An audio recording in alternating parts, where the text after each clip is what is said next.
Hey everyone! In this video, I'll show you how to lock your Facebook profile to keep your account more private. Let's get started. First, open the Facebook app on your phone. Once you're in, tap on the menu icon in the top right corner. Scroll down and find Settings and Privacy. Tap on it, then select Settings. Next, look for Audience and Visibility. This is where you can adjust your privacy settings. Start by tapping on Followers and Public Content. Under Who Can Follow Me, select Friends to make sure only your friends can follow you. Under Who Can See Your Followers on Your Timeline, change it to Friends or Only Me for better privacy.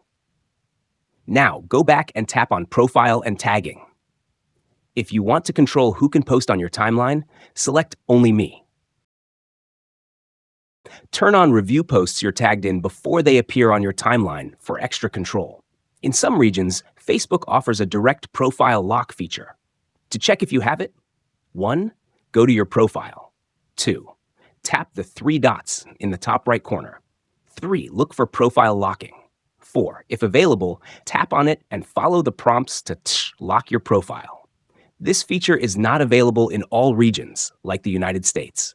And that's it. You've now locked down your Facebook profile for better privacy. If this video helped, please like and subscribe for more tech tips. See you next time.